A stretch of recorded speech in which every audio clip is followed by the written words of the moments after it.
Bom, e falando em Sérgio Moro, o ministro hoje deu entrevista à Jovem Pan, falou ao Jornal da Manhã. Ele classificou como farsa grotesca da realidade a suposição de que ele tenha atuado de forma parcial na condenação do ex-presidiário Lula no caso do triplex do Guarujá, quando ainda era juiz federal. Em entrevista ao Jornal da Manhã, ele disse que o julgamento do habeas corpus pedido pelo petista no Supremo Tribunal Federal, no qual a defesa alega que Moro tenha agido de forma político-partidária, não o assusta. Temos um trecho aqui. É uma fantasia, né? É uma farsa esse tipo de argumento. Enfim, eu não estou preocupado com o julgamento Supremo. Acho que o Supremo é uma grande corte, uma corte importante, que faz um trabalho relevante, né? Mas simplesmente a tese da defesa não corresponde à realidade dos fatos. Apontado como um possível vice de Bolsonaro para 2022, Moro disse que o cargo é do general Hamilton Mourão e que nem pensa na possibilidade. Também na manhã de hoje, Bolsonaro afirmou que não há a intenção de formar uma chapa para a disputa presidencial de 2022 com o ministro da Justiça e Segurança Pública, abro aspas. Por enquanto, estou casado com Mourão, sou sem amante, fecho aspas, essa é a fala do presidente Bolsonaro. E aí, Augusto? É muito simples, é só ele falar, não converso sobre isso, que faltam 3 anos para o governo. O Zé Maria está perplexo, eu estou também, porque nós nunca vimos, e já estamos nessa estrada faz tempo, né, Zé? Nunca vimos um presidente da República antecipar o final do mandato como tem feito o presidente Bolsonaro cada vez que fala em reeleição. Está no primeiro ano, o primeiro ano está terminando, faltam 3. Todos os presidentes da República, todos sem exceção, tinham obsessão para impedir que se discutisse essa história aí de reeleição, de sucessão, porque o cafezinho começava a chegar mais tarde. O homem do cafezinho não vinha, está acabando o governo. Como ele confia muito e com motivos na chance de disputar com sucesso a reeleição, ele está falando nisso. Não pode, não deve. É só dizer assim, não falo sobre isso, porque faltam 3 anos que são uma eternidade. E a eleição a ser examinada agora é do ano que vem. São as eleições municipais. Tem uma eleição no meio do caminho da sucessão presidencial. Então parem de falar sobre isso. Diga, Zé. Pois é, olha, Augusto, quando o Fernando Henrique aprovou no Congresso Nacional a possibilidade de reeleição, uma emenda do deputado Mendonça, filho Mendoncinha, lá de Pernambuco, ele acabou criando uma grande armadilha para os administradores, prefeitos, governadores e presidente da República. Se no início da gestão ele diz que é candidato à reeleição, se ele fala claramente como falou o presidente Jair Bolsonaro, ele se transforma em candidato em vez de gestor. A diferença é que candidato nunca diz não, mas um gestor tem que dizer não, e devo dizer que a maioria das respostas, a maioria é não. O gestor tem que dizer não, principalmente num país viciado em governo, com tetas grandes, onde todos os parlamentares olham aqui para a Praça dos Três Poderes e o Palácio do Planalto parece uma grande árvore de Natal, onde os deputados e senadores colocam os sapatinhos à espera de um presente. Então, o presidente da República tem que dizer não. Um candidato não pode falar não. Por outro lado, se ele descarta a possibilidade de candidatura, ele torna café frio, como falou o Augusto, né? Ou seja, é quase uma obrigação se candidatar à reeleição, até para manter a chama viva do próprio governo. E isso acabou transformando o mandato de um prefeito, governador e presidente da República de 8 anos. Então, inconscientemente, o eleitor coloca alguém como gestor por 8 anos, mas que tem que passar por este teste depois de 4 anos, que é a reeleição. Na metade do mandato faz uma avaliação. Exatamente, acabou se transformando. Nesse caso do presidente Jair Bolsonaro, ele caiu na armadilha, porque lá atrás ele disse que é candidato. E as coisas vêm piorando ao ponto de um próprio integrante do governo, articulador político, que devia ter a responsabilidade de saber qual é a repercussão de cada fala, né, o ministro Luiz Eduardo, que disse que o presidente ganharia no primeiro turno com o Moro de vice. É evidente que ele falou de uma maneira simbólica, falou hipotética, não há candidatura, não há articulação para tirar o Mourão, mas essa fala acaba, de certa forma, provocando aí esta disputa palaciana que é muito normal em governo. Há uma disputa de quem puxa mais o saco do chefe, enfim, é uma disputa natural em todos os palácios, só que esse aqui é muito mais. A disputa é muito mais pesada do Palácio do Planalto. Já o ministro Sérgio Moro veio a público dizer, não, o melhor mesmo é que o Mourão seja o vice do presidente Jair Bolsonaro. Não se descarta um vice assim com tamanha dificuldade, né? E sobre essa história de casamento aí, Augusto, eu me lembro do Jarbas Passarinho, quando ele era senador, o ministro Jarbas Passarinho, super conhecido aqui, um ex-coronel que virou ministro da Justiça, foi ministro da Educação, e ele, respondendo uma pergunta minha, ele dizia, olha, eu estou ficando com essa ideia.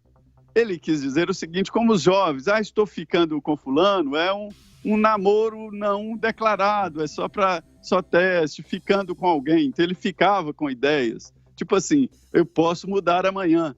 E agora o presidente Jair Bolsonaro não usa esse termo, nem fica, nem namoro, nem noivo. É casado mesmo com o general Mourão, ou seja, não há essa possibilidade de candidatura imediata e muito menos a definição do vice. Gente, falta tempo demais mesmo. O primeiro ano de governo será completado em janeiro, né? Olha, Zé, eu também não entendo o seguinte, quando o João Dória se precipitou no lançamento da candidatura a presidente, eu vivia repetindo aqui o seguinte, basta ser um bom prefeito de São Paulo que você se torna candidato a presidente. Da mesma forma que basta fazer um bom governo, uma boa gestão como governador de São Paulo, que ele vira candidato a presidente, o Dória.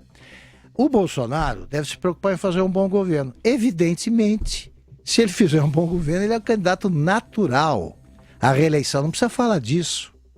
Não precisa falar disso, precisa fazer um bom governo. Agora, ele acaba providenciando amarras que normalmente os adversários que querem colocar. Como o Zé lembrou, você não pode dizer não. Governa e faz o que... acumule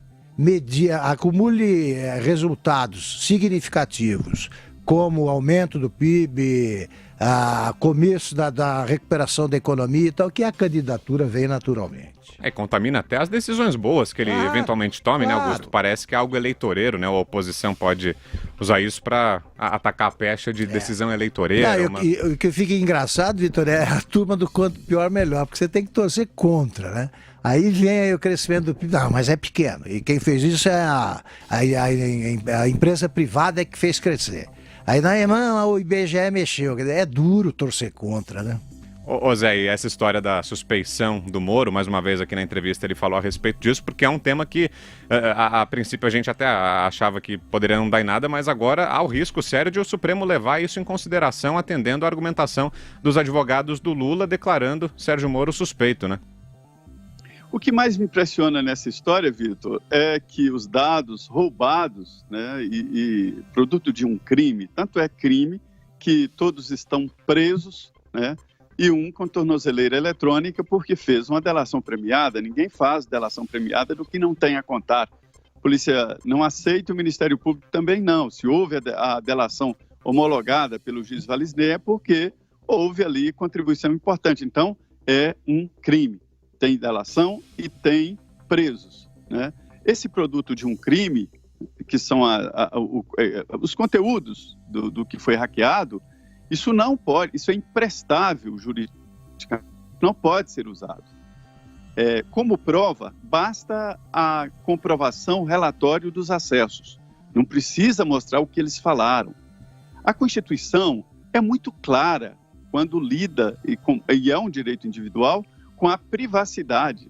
Isso é privacidade. Ali estão conversas íntimas dos procuradores, além, evidentemente, de conversa de trabalho, mas não é só conversa de trabalho. Estão ali conversas íntimas sobre a escola do filho, sobre namoradas e namorados, enfim, de todos os procuradores e procuradoras. Um material explosivo, inclusive, para chantagem. Daí a definição da lei e da Constituição de privacidade. E me espanta que o ministro do Supremo Tribunal Federal, guardião e controlador da jurisprudência do Brasil, né, possa pensar na possibilidade de usar o conteúdo de um crime assim para fazer uma defesa ainda mais indecente, que é uma defesa de tornar suspeito um juiz que atuou ali de uma forma até contra a sua existência, né, ameaçado, atuou de uma forma sistemática e tornar suspeito um juiz. Isso não passa no Supremo Tribunal Federal porque é contra a lógica e não há poder que possa lutar contra a lógica. Isso não cabe na minha cabeça um julgamento assim, quanto mais um resultado positivo de algo tão inescrupuloso. E aí, Augusto, essa possibilidade de o juiz, de agora o ministro Sérgio Moro ser declarado suspeito? Nenhuma. Precisa de muito atrevimento para tentar, né, esse tipo de golpe contra uma pessoa que desfruta de altíssima popularidade e merecida. O Brasil deve ao Sérgio Moro, desde 2015, a descoberta de que aquele princípio constitucional, segundo o qual todos são iguais perante a lei, não é uma ficção. Ele pode ser aplicado na prática como foi.